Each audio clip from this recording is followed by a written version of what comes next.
Thierry Nietzsche, bonjour. Bonjour. Vous êtes le président de la GIAS. Alors, quelques mots sur la GIAS. C'est un collectif de plusieurs associations afro et on existe aujourd'hui depuis bientôt 10 ans. Donc notre objectif principal, si vous voulez, c'est de valoriser les initiatives afro, c'est de favoriser le vivre ensemble, c'est de faire de la culture un vecteur d'inclusion, c'est de l'accompagnement scolaire et administratif. C'est tout simplement essayer de partager avec les autres ce que l'on a de plus cher, c'est-à-dire sa culture. On se rencontre aujourd'hui parce que ce week-end, c'est le festival de la culture afro. C'est la 10e édition. Oui, c'est le 10e anniversaire de notre Festivias qui, depuis maintenant 2014, a maintenant pignon sur rue à Saint-Étienne. Nous avons la chance de pouvoir occuper cette place Chavanel pendant un week-end, de façon à partager avec les Stéphanoises et les Stéphanois, les Ligériennes et les Ligériens, notre culture afro. Et Dieu seul sait qu'évidemment, cette culture, c'est plutôt des cultures, avec cette année un pays hôte qui est le Gabon. Et venez découvrir en fait sur cette place Chavanel la culture gabonaise qui est au cœur de l'Afrique, qui est tout proche de la forêt équatoriale. Vous allez découvrir un défilé de masques. Vous allez découvrir en fait un Ladies Festigias en fait qui consistera à élire une des plus belles femmes effectivement donc de la place Chavanel ce jour-là. Vous allez découvrir des stands nombreux avec des Stéphanoises et les Stéphanois qui viennent participer à cette grande fête de la culture. Donc c'est comme ça que nous souhaitons nous en tant que afrodescendants, justement intégrer totalement le paysage stéphanois, en apprenant justement à nos enfants comment est-ce qu'on fait pour s'intégrer dans un environnement qui est nouveau. Et c'est aussi ce que nous souhaitons, donc de créer un espace nouveau dans lequel on pourra vivre avec les Stéphanois. Donc le vivre ensemble, c'est aussi un des leitmotifs de l'association. Combien de personnes ça mobilise ce festival? Alors, ça se prépare quelques mois avant. Et c'est combien de personnes qui sont mobilisées pour ce festival? Alors, en termes de bénévoles, il y a à peu près une cinquantaine de bénévoles. Donc, le collectif est constitué d'à peu près, on va dire, 200 à 220 adhérents, mais on a à peu près 50 bénévoles vraiment actifs qui se mobilisent pour organiser ce Festigias. Et nous attendons sur la place Chavanel pendant le week-end entre 1000 et 1500 personnes, voire 2000, ça dépend. Il fera beau, j'ai regardé la météo, donc on aura peut-être plus 2000 personnes que 1500 personnes. Mais à un instant donné, on espère avoir entre 5 et 600 personnes à chaque instant donc sur la place Chavanel, avec bien sûr de la danse folklorique du Gabon, de la danse afro-tiam comme on l'appelle au Gabon, qui est un petit peu de la danse urbaine, avec de la danse urbaine stéphanoise avec les jeunes donc du groupe Pulsar Inc. Qui participait déjà il y a 2 ans maintenant à nos talents sur scène organisés par la ville de Saint-Étienne. Donc ce groupe stéphanois sera là aussi pour accompagner le collectif, faisant preuve ainsi ou bien confirmant simplement que la communauté afro souhaite évidemment donc s'intégrer totalement dans le paysage stéphanois en participant avec les Stéphanoises et les Stéphanois à justement donc à cette mosaïque culturelle que représente notre belle ville. On aura la chance d'avoir les autorités du Gabon qui seront accueillies par Monsieur le maire et toute l'équipe municipale qui sera présente sur la place Chavanel comme d'habitude. Donc nous allons fêter donc le 10e anniversaire du collectif GIAS avec de très belles personnes. Avec vous, j'espère, Jean-Marc, avec votre chaîne de télé.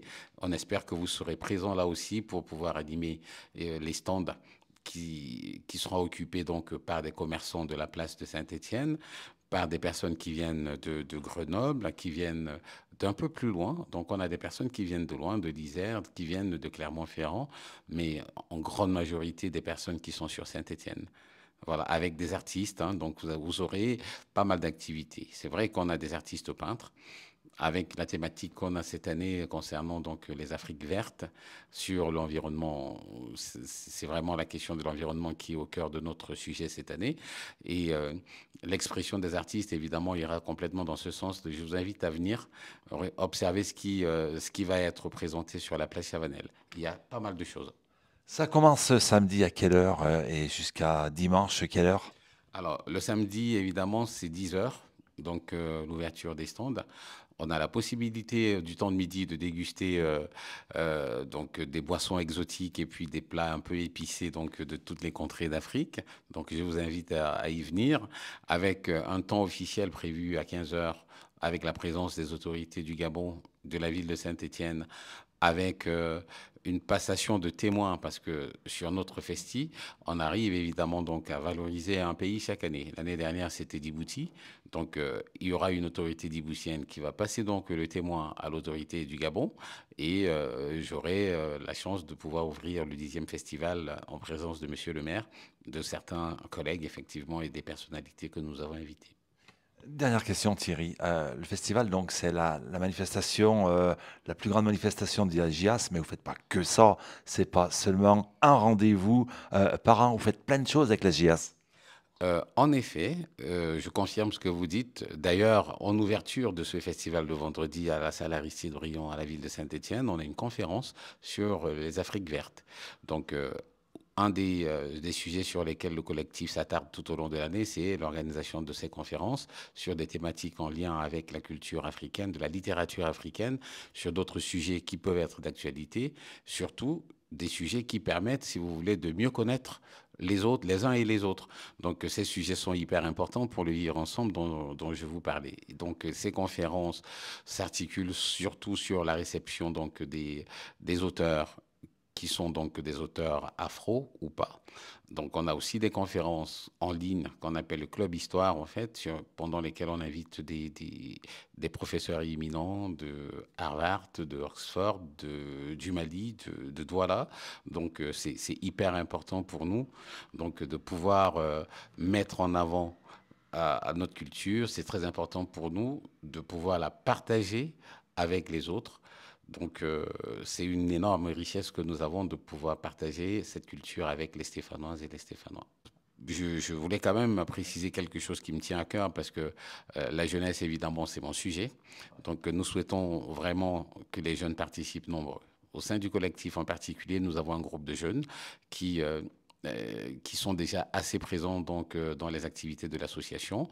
Nous accompagnons des jeunes sur le plan administratif et sur le plan scolaire parce que parfois, c'est pas toujours facile pour certains qui n'ont pas les moyens de se payer des cours de soutien, dont les parents ne peuvent pas accompagner parce qu'ils n'y arrivent pas. Donc, au sein du collectif, on a des étudiants qui sont un peu plus grands qui accompagnent les plus jeunes. Donc, ça, c'est quelque chose qui me tient vraiment à cœur. On fait aussi de l'accompagnement administratif parce que certaines personnes ne comprennent pas comment ça marche exactement donc l'administration, remplir les papiers tout simplement, parfois c'est difficile. Ça, on le fait aussi.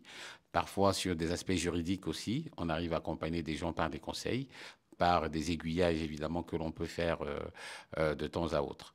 Nous avons un petit local qui s'appelle le Baobab. Le Baobab, effectivement, c'est un arbre symbolique de l'Afrique. C'est un arbre qui est symbolique de mon point de vue, effectivement, de la solidité que représente notre collectif JS. Sous le Baobab, il se passe beaucoup de choses. Il y a des échanges, il y a des fous rires, il y a des conférences, des tables rondes, il y a des moments de partage, des moments de découverte de la culture par des jeux comme des awalés, par des jeux comme la belote, des moments tout simplement phénoménaux. Donc je vous invite à venir aussi au Baobab de temps en temps si vous avez le temps. On donne l'adresse du Baobab, ça se trouve où donc?